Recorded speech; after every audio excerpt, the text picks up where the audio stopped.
नमस्कार दोस्तों, आज की हमारी कहानी है कड़वाहट। कनक आज बहुत खुश थी। उसके भाई मोहित का फोन आया था कि वे अपने परिवार के साथ उससे मिलने आ रहे हैं। कनक ने सुबह जल्दी उठकर अपने पति सोबित को जगाया। सुनो जी, मोहित की ट्रेन आने वाली होगी, आप जल्दी से तैयार होकर स्टेशन चले जाओ। जब से हमने घर बदला है वे पहली बार आ रहे हैं, उन्हें तो यहाँ के रास्ते भी पता नहीं है। शोभित ने कहा, तुम्हारा दिमाग तो ठीक है, कौन सी वीआईपी आ रहा है जो मैं उसे लेने जाऊं? अपने आप टैक्सी करके आ जाएगा, और फिर मुझे ऑफिस भी तो जाना है। बेकार में सुबह सुबह नींद खराब कर दी।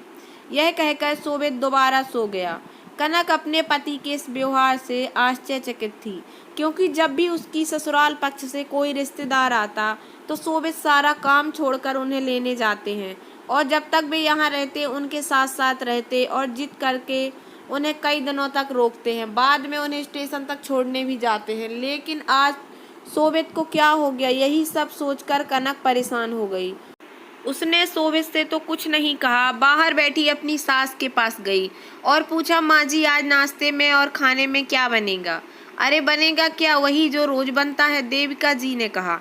लेकिन माँ जी आज मेरे भैया अपने परिवार के साथ आ रहे हैं, मैं सोच रही थी आज कुछ अच्छा बना लेते। कोई ज़रूरत नहीं है अपने पीहर वालों की खातिर करने की, नहीं वे लोग यहीं पर पैर फैला लेंगे, देविका जी ने ताना देकर कहा। कनक की आंखों से आंसू झलकने लगे। वह किसी तरह अपने आप को कंट्रोल करके रसोई में चली गई और रोने लगी। कुछ देर बाद मोहित का फोन आया, दीदी आप लोकेशन भेज दो, मैं टैक्सी करके घर आ जाता हूँ। कनक ने जल्दी से उसे लोकेशन भेज दी और वह सीधी शोभित के पास चली गई। शोभित, आज भैया पहली बार हमारे इस नए घर में आ रहे हैं, आज आप ऑफिस से छुट्टी ले लीजिए, उन्हें अच्छा लगेगा। नहीं कनक, मुझे ऑफिस में ज़रूरी काम है, हो सका तो शाम को जल्दी आ जाऊंगा। कनक चुपचाप अपने काम में लग गई। शोभित नाश्ता करके ऑफिस चला गया। देविका जी भी नाश्ता करके पड़ोस में चली गई। कुछ देर बाद घंटी बजी। कनक ने दरवाज़ा खोला तो देखा उसका भाई मोहित, भाभी सुरभि और उनकी बेटी प्रिया खड़ी थी। भाई को इतने सालों बाद देखकर कनक की आंखें भर आईं। वह भाई के गले लगकर रोने लगी। मोहित भी अपने आप को रोक नहीं पाया और उसकी आंखों से भी आंसू बहने लगे। आखिर कई साल बाद अपनी बहन को देख पाया था। कई सालों से केवल फोन पर ही बात हो रही थी। मोहित बोला, दीदी क्या बात है, आप रो क्यों रही हो? सब ठीक तो है ना? कनक ने मुस्कुराते हुए कहा, भाई तुझे देखकर बहुत खुशी हुई, यह खुशी के आंसू हैं। उसके बाद कनक ने अपनी भाभी सुरभि और उनकी बेटी प्रिया को गले लगा लिया। कनक ने मिलने के बाद सबको सोफे पर बैठाया और जल्दी से रसोई में पानी लेने चली गई। मोहित ने कनक के हाथ से पानी का गिलास लेते हुए पूछा, दीदी जीजाजी कहाँ हैं? कनक के चेहरे पर उदासी के भाव आ गए। उन्हें छिपाते हुए उसने हंसते हुए कहा, वे तो आज छुट्टी करना चाह रहे थे, लेकिन अचानक ऑफिस में ज़रूरी काम आ गया, पर वे काम खत्म करके जल्दी वापस आ जाएंगे। कनक बोली, भैया इतने दिनों के बाद बहन की याद नहीं है? दीदी ऐसी बात नहीं है, तुम तो जानती हो पिताजी के बाद दुकान की जिम्मेदारी मेरे ऊपर आ गई थी। पिताजी ने काफ़ी कर्ज ले रखा था, जिसके कारण दुकान से हाथ धोना पड़ा। जैसे तैसे करके मुझे एक नौकरी मिली है जिसमें कहीं आने जाने का समय ही नहीं मिल पाता है। क्या हमारी दुकान चली गई? लेकिन क्यों? और इतना कुछ हो गया, तुमने मुझे कुछ बताया क्यों नहीं? मोहित ने कहा, दीदी आपकी शादी और मेरी शादी पर पिताजी ने कुछ कर्ज ले लिया था, लेकिन दुकान पर बिक्री कम होने के कारण हम समय पर कर्ज चुका ना सके, जिसके कारण दुकान छोड़नी पड़ी। आपको ऐसा बताकर मैं परेशान नहीं करना चाहता था।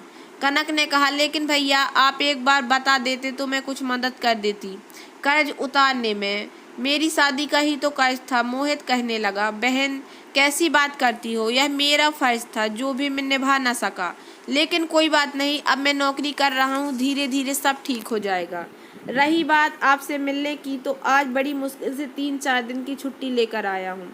वो भी रिया का एग्ज़ाम है, इसी शहर में सेंटर पड़ा है। कनक ने मुस्कुराते हुए कहा, अच्छा मेरी बेटी का पेपर है? बेटा कैसा पेपर है? बुआ जी सरकारी नौकरी का एग्ज़ाम है, यदि सिलेक्शन हो गया तो यही नौकरी लग जाएगी। कनक बोली, भैया अपनी प्रिया इतनी बड़ी और समझदार हो गई है, चिंता मत कर बेटा, तू जरूर पास होगी।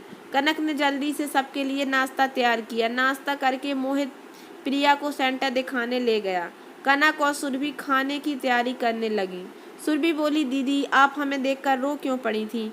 क्या कोई परेशानी है? नहीं भाभी, मैं बहुत मज़े में हूँ, लेकिन भैया को देखकर माँ पिताजी की याद आ गई। भैया के साथ बिताया बचपन याद आ गया, इसलिए रोना आ गया। दोपहर को देविका जी वापस आईं। कनक की भाभी को देखकर उन्होंने ऐसे दिखाया जैसे कोई आया ही नहीं। सुरभि ने देविका जी के पैर छुए तो भी वो कुछ नहीं बोली और खाना खाकर अपने कमरे में जाकर सो गई। वैसे हर दोपहर को टीवी पर सत्संग देखती थी। कनक उनका यह व्यवहार देखकर हैरान थी। वह देविका जी के कमरे में गई। माँ जी, क्या बात है? आपकी तबीयत तो ठीक है? ये सब कब जाएंगे? मुझे घर में सुकून चाहिए। देविका जी बोली, माँ जी ये आप क्या कह रही हैं? भाभी सुन लेंगी तो उन्हें बुरा लगेगा। बुरा लग रहा है तो लगे, ये जब तक यहाँ है मैं अपने कमरे में ही रहूंगी, देविका जी ने चिढ़ते हुए कहा। लेकिन माँ जी क्या बात है? कनक ने पूछा। देविका जी बोली, तुझे नहीं पता इन्होंने कैसे हमारे साथ धोखा किया है? शादी में कहा था कार बाद में दे देंगे, आज तक कार का पता नहीं है। कनक, माँ जी धीरे बोलिए, आपको तो पता है शादी के समय कितना कर्ज हो गया था। उसके 2 महीने बाद पिताजी चल बसे। कर्जे के चक्कर में हमारी दुकान भी चली गई। अब तो भैया नौकरी कर अपना खर्चा भी बड़ी मुश्किल से चला रहे हैं। कार कहाँ से देंगे? अच्छा, तभी ये छुट्टी मनाने और फ्री में मेरे बेटे के पैसों पर मौज उड़ाने यहाँ आए हैं। नहीं माँ जी, वे तो प्रिया के एग्जाम के चक्कर में आए हैं। ठीक है, इनसे कह दे पेपर खत्म होते ही चले जाएं। कनक की आंखों में आंसू थे। तभी उसने दरवाजे के पास एक परछाई देखी। वह अंदर तक कांप गई। उसे लगा जैसे उसकी भाभी ने सब सुन लिया। कनक जल्दी से आंसू पोंछकर रसोई में गई तो देखा सुरभि बर्तन साफ कर रही थी। दीदी खाली बैठी थी तो सोचा बर्तन ही साफ कर दूं। कनक बोली, भाभी मैं जानती हूँ आपने सब सुन लिया, लेकिन आपको मेरी कसम भैया को कुछ मत बताना। दीदी मैंने ज़्यादा कुछ नहीं सुना, बस यह समझ आया माँ जी हमसे नाराज़ हैं। वैसे भी बुजुर्गों की बात का क्या बुरा मानना। कनक सुरभि से नज़रें नहीं मिला पा रही थी। कुछ देर में मोहित और प्रिया भी आ गए। सपना ने खाना परोस दिया। मोहित खाना खाकर कुछ देर सोने चला गया।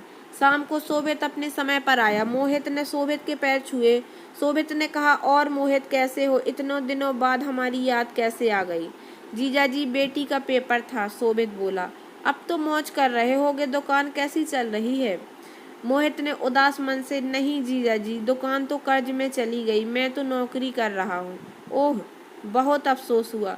वैसे कब तक रुकने का विचार है? शोभित ने रूखेपन से जवाब दिया। मोहित, बस कल प्रिया का पेपर है, शाम की ट्रेन से निकल जाएंगे। ठीक है, सुबह मिलते हैं, मैं बहुत थका हूँ, कहकर शोभित अपने कमरे में चला गया। उसने कनक से खाना भी वहीं लाने को कहा। कनक, आप भैया के साथ खाना खाते तो उन्हें अच्छा लगता। देखा नहीं तुमने, दुकान के सारे पैसे मार कर बैठा है और कर्ज का बहाना बना रहा है। ऐसे लोगों से दूर ही रहना अच्छा है, शोभित ने ताना देते हुए कहा। कनक को बहुत बुरा लगा, लेकिन वह कुछ नहीं बोली। अगले दिन शोभित मोहित से मिले बगैर ऑफिस चला गया। शाम को प्रिया पेपर देकर वापस आई तो मोहित ने कनक से बात की। दीदी मैं जानता हूँ हम गरीब हैं, इसलिए जीजा जी और माँ जी ढंग से व्यवहार नहीं कर रहे। आप उन्हें कुछ मत कहना और हो सके तो मुझे माफ़ कर देना। यह कहकर वह रोने लगा। कनक बोली, भैया माफ़ी तो मुझे मांगनी चाहिए, मैं आप लोगों का ढंग से सत्कार भी नहीं कर सकी। सुरभि ने कहा, दीदी आप परेशान ना हो, हमें बिल्कुल बुरा नहीं लगा। इसके बाद तीनों चले जाते हैं। इस घटना के 3 महीने बाद एक दिन प्रिया का फ़ोन आया। बुआ जी मेरी नौकरी लग गई, आपको खुशखबरी देनी थी। कनक, सच? लेकिन तूने तो कहा था अभी एक पेपर और देना है। प्रिया ने बताया, हाँ बुआ जी हम आए थे, लेकिन वहीं स्टेशन पर ही रुक गए। पापा आपको कष्ट नहीं देना चाहते थे। तू तो यहाँ आएगी ना कि तू भी नाराज़ है? कनक ने प्रिया से कहा। नहीं बुआ जी, नाराज़ तो कोई भी नहीं है, मुझे तो रहने की जगह यहीं पास में मिल गई, आपके घर से ऑफिस बहुत दूर पड़ता, प्रिया ने जवाब दिया। कनक बोली, मैं सब समझती हूँ, भैया से कहना मुझे माफ़ कर दें। यह कहकर कनक ने फ़ोन काट दिया और रोने लगी। अब मोहित कभी कभी फ़ोन करके अपनी बहन का हाल चाल पूछ लेता था, लेकिन रिश्तों में कड़वाहट कनक महसूस कर पाती थी। तो दोस्तों, कैसी लगी आज आपको मेरी ये छोटी सी कहानी? अगर आपको मेरी ये कहानी पसंद आई हो तो प्लीज़ मेरे वीडियो को लाइक कर देना। चैनल पर नए आए हो तो प्लीज़ सब्सक्राइब कर लेना और ज़्यादा से ज़्यादा शेयर करना। धन्यवाद दोस्तों।